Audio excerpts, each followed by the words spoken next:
the demon of the black flame.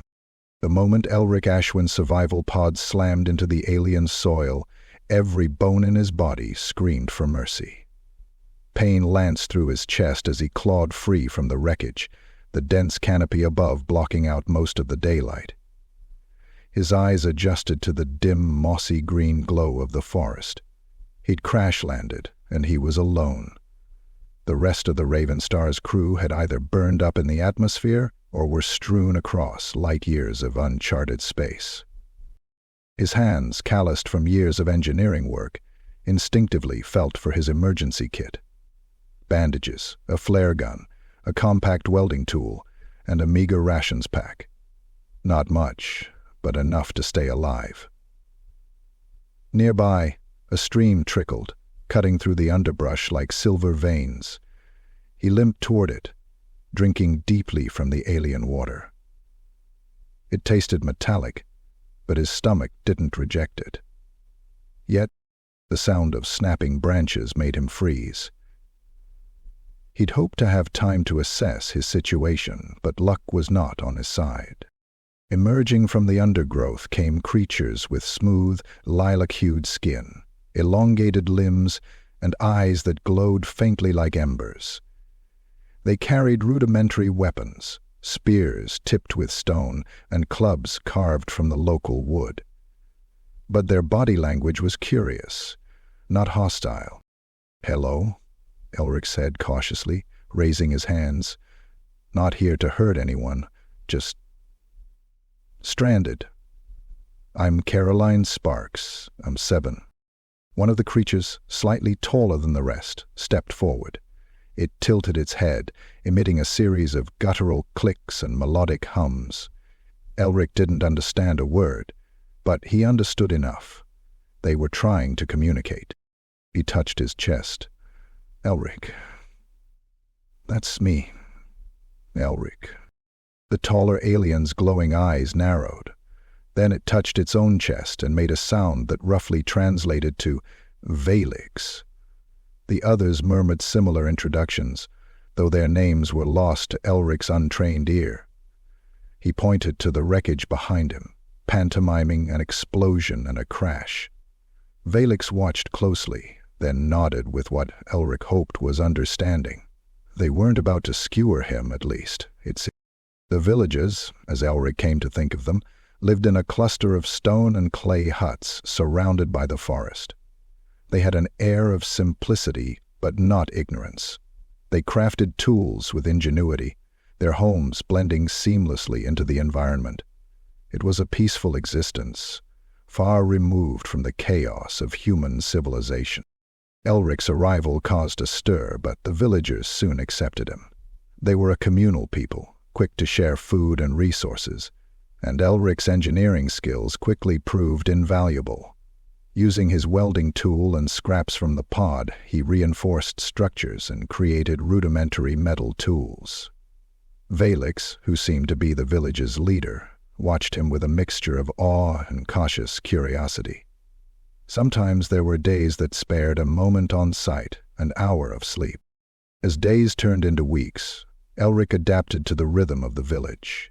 He learned their habits, their unspoken rules, and their way of life. The villagers in turn tried to learn from him. Elric showed them how to refine their tools, how to use leverage to move heavier objects, and how to create stronger bindings with the local plant fibers. Valix often stood by his side, observing his every move, and occasionally attempting to mimic his gestures. A bond began to form, rooted in mutual respect and shared curiosity. Life was beginning to settle into a rhythm when the raiders came. Elric first saw them through the rising smoke. He'd been working on a crude water filtration system when the distant cries of alarm pierced the tranquil village. Valix's people scrambled to prepare defenses, but they were ill-equipped. Their weapons were no match for the hulking, armored raiders who burst from the tree line, wielding bladed clubs and crude shields of chitinous material. The raiders were taller, broader, and their greatest black skin gleamed like polished obsidian. Their guttural roars chilled Elric to his core. The first blow fell on the outskirts, where a scout's spear was snapped in half before the raiders descended on him. Panic rippled through the village as the defenders were pushed back, their meager weapons shattering against the raiders' superior strength and numbers. Elric grabbed a nearby club and joined the fray, swinging wildly. He managed to crack one raider's knee, sending it howling to the ground, but another slammed him with a shield, knocking the air from his lungs. He scrambled backward, cursing his own frailty. This wasn't his world, his fight, and yet as he looked around at the terrified faces of the villagers, something stirred in him. They'd taken him in, trusted him. He couldn't abandon them. "Fall back," he shouted, gesturing wildly. "Get to the center of the village." Balak seemed to understand, barking orders in their melodic language. The villagers retreated, regrouping near the largest hut which served as a communal hall. Elric's mind raced. He was an engineer, not a soldier, but he knew how to think under pressure. The raiders were brutal, but they were also reckless. Their advances were linear, predictable. If he could outthink them, he might just give the villagers a chance. The hours that followed were a blur of frantic preparation. Elric worked tirelessly, scavenging materials and repurposing whatever he could find. The villagers helped, following his gestures and commands even if they didn't fully understand. Together they set traps around the village, pits filled with sharpened stakes, tripwires made from braided vines, and walls reinforced with scavenged metal. But it wouldn't be enough. The raiders would return, and they would come in force. That night, as the villagers huddled together in fear, Elric stared into the dying embers of a fire. He'd always been good at solving problems, but this was beyond him. He was out of his depth, a lone human on an alien world facing impossible odds. And yet, his eyes flicked to the welding tool at his side, the one piece of technology he still had. It wasn't much, but it might be enough to tip the scales. The raiders returned at dawn, as expected. This time, they brought fire. Torches blazed in their hands as they charged, their war cries echoing through the forest. The villagers stood their ground, armed with their makeshift weapons and the faint hope that Elric's traps would hold. The first raider to charge into the village tripped a vine snare, tumbling into a pit of stakes. It screamed as it fell, impaled by the crude but effective trap. Others hesitated, giving the defenders precious seconds to regroup. When the raiders finally breached the outer defenses, they were met with a hail of spears and stones. Elric, however, had a different plan. He waited until the raiders were clustered near the center of the village, their focus on the defenders. Then, with a deep breath, he activated his welding tool. The device whirred to life, its tip glowing white, hot. Elric stepped forward, brandishing it like a torch.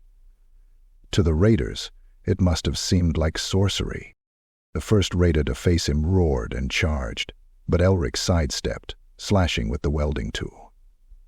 The superheated tips sliced through the raider's weapon and armor, leaving a smoking gash in its chest. The creature fell, its comrades hesitating as they stared at the strange, glowing weapon. "Come on!" Elric shouted, his voice hoarse. "You want to fight? Let's go!" He became a whirlwind of fire and fury, using the welding tool to slash, burn, and terrify the raiders. The villagers, emboldened by his display, rallied and pressed the attack. Together they drove the raiders back, their once fearsome enemies retreating into the forest with howls of rage and fear. When the battle finally ended, the village was battered but standing.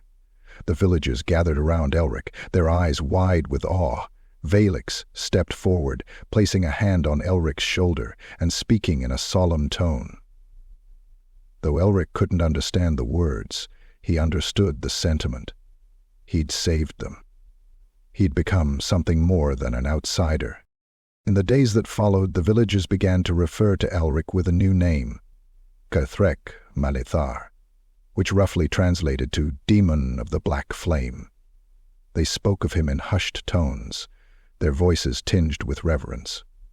Stories of his fiery weapon and unyielding courage spread to neighboring villages, transforming him into a living legend. For Elric, the title was both a burden and an honor.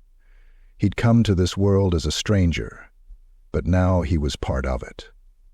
The villagers were his people, and he would protect them with everything he had. But the peace that followed was uneasy. Scouts reported sightings of the raiders regrouping in larger numbers, armed with better weapons and an air of grim determination. It became clear that the next battle would not be so easily won. Elric's mind burned with ideas, defensive strategies, new weapons, and how to maximize the villagers' limited resources. He began sketching crude designs on scraps of bark and teaching the villagers how to craft more effective tools. Velix's people absorbed his lessons quickly, their natural ingenuity shining through. As he worked, Elric's thoughts turned to the welding tool. Its battery was finite, and every use brought it closer to depletion. Without it, his greatest advantage would be gone. He began experimenting with alternatives, combining local materials with human engineering principles. Slowly, he built prototypes of weapons that mimicked the welding tool's devastating effect, a crude flamethrower powered by the resinous sap of local trees, and explosives fashioned from minerals he'd discovered near the stream. They weren't perfect, but they were better than nothing. When the raiders returned, they came with a ferocity that shook the village to its core. Their numbers had doubled, their weapons sharper, their armor thicker. But Elric and the villagers were ready. The traps were deadlier, the defenses stronger, and the weapons more fearsome. Elric unleashed his improvised arsenal, wielding the flamethrower with precision as the villagers fought with a unity born of necessity. The battle raged for hours, the forest echoing with the clash of weapons and the screams of the dying. Elric pushed himself to the brink, his body aching and his mind numb with exhaustion. But in the end they prevailed. The raiders, broken and demoralized, fled into the night, leaving the village victorious. This time, the stories of the demon of the Black Flame spread even further. Elric's legend grew, and with it, the resolve of Velix's people. They were no longer a defenseless village. They were a force to be reckoned with, guided by a human whose determination burned brighter than any flame. As he stood on the edge of the village, watching the sun rise over the forest, Elric allowed himself a moment of quiet pride. He had come to this world as a broken man, but now he was something else entirely. And though the challenges ahead were many, he was ready to face them. For he was no longer just a man. He was a myth.